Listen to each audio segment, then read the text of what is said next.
ನಮ್ಮ ಮಾತ್ರ ಮಹಿಮೆ ಪಡಲಿ.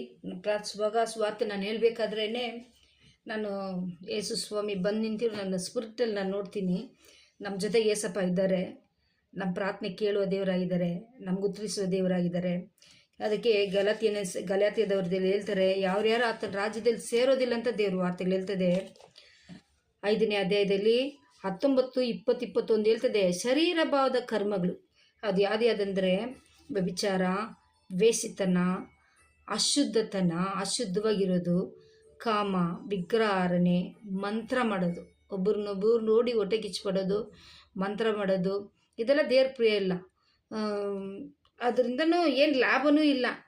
ಅದು ಹೆಂಗೆ ಗೊತ್ತಾ, ಇವಾಗ ಒಂದು ನೀರು ಹಾಕಿರ್ತೀರಪ್ಪ, ನೀರು ಹಾಕಿ ತೊಳೆದಿರ್ತೀರಿ, ಸ್ವಲ್ಪ ಹೊತ್ತು ಒದ್ದೆ ಇರ್ತದಲ್ಲ, ಒದ್ದೆ ಆದಮೇಲೆ ಅದು ಡ್ರೈ ಆಗೇ ಆಗುತ್ತಲ್ಲ. ಹಾಗೇನೆ ಆ ಮಂತ್ರಕ್ರಿಯೆಗಳು ಸ್ವಲ್ಪ ಹೊತ್ತಿಗೆ ಮಾತ್ರ, ಅದರ ನಿರಂತರ ಇಲ್ಲ. ಯಾಕಂದರೆ ನಾವು ಆರಾಧಿಸುವ ದೇವರು ಜೀವವುಳ್ಳ ದೇವರು. ಅದು ನಮ್ಮನ್ನು ಅನುಮೋದಿಸಲು ದೇವ್ರು ಬಿಡೋದಿಲ್ಲ, ನಮ್ಮನ್ನು ಮುಟ್ಟಲು ಬಿಡೋದಿಲ್ಲ. ಯಾಕಂದರೆ ನಾವು ಆತನಲ್ಲಿದ್ದೀರಿ, ಆತನ ನಮ್ಮಲ್ಲಿದ್ದಾರೆ. ದೇವ್ರು ನಮ್ಮ ಮಹಿಮೆ ಪಡಲಿ. ಇದಕ್ಕೆಲ್ಲ ಹೋಗಬೇಡಿ. ಇದೆಲ್ಲ ಪಾಪ. ಒಬ್ರಿಗೆ ನಾವು ನೋಯಿಸೋದು, ಒಬ್ರಿಗೆ ನಾವು ದುಃಖಿಸೋದು, ಅವರ ಹಾಳಾಗಬೇಕು, ಅದು ಪಾಪದ ಸ್ವಭಾವಗಳು. ನಾವು ಒಬ್ಬರನ್ನೊಬ್ರು ಪ್ರೀತಿಸ್ಬೇಕು. ದೇವ್ರು ವಾರ್ತೆ ಹೇಳ್ತದೆ, ನಿನ್ನ ಹಾಗೆ ನಿನ್ನ ನೆರೆಯನ್ನು ಪ್ರೀತಿಸಿ. ಒಂದು ಭಿಕ್ಷುಕರನ್ನ ನಾನು ನೋಡಿದ್ರೆ ಒಂದು 10 ರೂಪಾಯಿ ಕೊಟ್ಟರೆ ಅವನೊಂದು ಕಾಫಿ ಕುಡಿತಾನಲ್ಲ. ಕೆಲವರು ಇಲ್ಲಮ್ಮ ನಂಗೆ ದುಡ್ಡು ಮಾತ್ರ ಕೊಡು ಅಂತಾರೆ. ಆ ದುಡ್ಡು ತೊಗೊಂಡೋಗಿ ಕುಡಿದ್ಬಿಡ್ತಾರಲ್ಲ, ಅದಕ್ಕೆ ಅವ್ರಿಗೇನಾದರೂ ಊಟ ಕೊಟ್ಬಿಡ್ಬೇಕು ಅಂಥವ್ರಿಗೆ.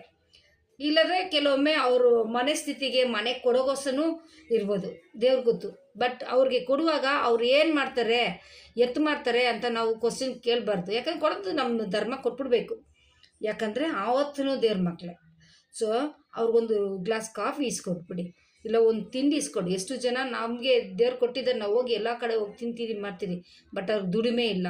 ನಾವು ಅನ್ಕೊಬೋದು, ಏನು ಈ ಭಿಕ್ಷುಕನು ಚೆನ್ನಾಗಿ ತಾನೇ ಇದ್ದಾನೆ, ಕೈಕಾಲು ಗಟ್ಟಿಗಿದಿಲ್ಲ, ಹೋಗಿ ದುಡಿಬಾರ್ದಾ ಎಬ್ಬನಸ್ತನು ವಯಸ್ಸೇ ಇರೋರು ನಾವು ಅನ್ಕೊತೀರಿ. ಬಟ್ ಅವ್ರಿಗೇನು ವ್ಯಾಧಿ ಇದೋ, ಏನು ಬಲಹೀನತೆ ಇದೋ ನಮಗೆ ಗೊತ್ತಿಲ್ಲ. ಅಂಥವ್ರಿಗೆ ನಿಮ್ಮಿಂದ ಆಗಿದ್ದು ನೀವು ಕೊಡಿ. ಅವರು ಪಾಪ ಮಾಡದಂತೆ ಅವ್ರು ಭಿಕ್ಷೆ ಬೇಡ್ತಾರೆ, ಅದಕ್ಕೆ ನೀವು ಕೊಡಿ. ಅವ್ರು ಪಾಪ ಮಾಡೋಕ್ಕೂ ನಾವು ದಾರಿ ತೋರಿಸ್ಕೊಡ್ಬಾರ್ದು. ನಮ್ಮಿಂದ ಆಗಿದ್ದವ್ರಿಗೆ ನಾವು ಮಾಡೋಣ. ದೇವ್ರ ನಾಮ ಮಹಿಮೆ ಪಡಲಿ. ದೇವ್ರ ವಾರ್ತೆಗಳು ಜೀವಲ ವಾರ್ತೆಗಳು. ಅಂಥವ್ರಿಗೂ ದೇವರಾಗಿದ್ದಾರೆ. ಮಂತ್ರ, ಹಗೆತನ, ಹೊಟ್ಟೆ ಕಿಚ್ಚು ಇದೆಲ್ಲ ಪಡಬಾರ್ದು. ನಾವು ಒಬ್ಬರು ಹೊಟ್ಟೆ ಕಿಚ್ಚು ಪಡಬಾರ್ದು. ನಾವು ಹೊಟ್ಟೆ ಕಿಚ್ಚು ಪಡ್ಬೋದಕ್ಕೆ ನಾವು ಯಾರಲ್ವಾ. ಕೆಲವೊಮ್ಮೆ ನಾವು ಯೋಚನೆ ಮಾಡೋದುಂಟು, ಅವರೆಲ್ಲ ಬ್ಲೆಸ್ಸಿಂಗ್ ಆಗಿದ್ದಾರಲ್ಲ ಅಂತ. ದೇವರು ನಮ್ಗೆ ಕೊಟ್ಟಿರೋದ್ರಲ್ಲಿ ನಾವು ನಿಯತ್ತಾಗಿ ನೀತಿವಂತರಾಗಿ ನಾವು ಇದ್ದೀರಾ ಅಂತ ಒಂದು ಟೆಸ್ಟಿಂಗ್ ಪೀರಿಯಡು. ಸೊ ಅದರಲ್ಲೂ ನಾವು ಕಾಯ್ಬೇಕು. ನಮ್ಮನ್ನೇ ನಾವು ಕಾದು ಆತನಿಗೋಸ್ಕರ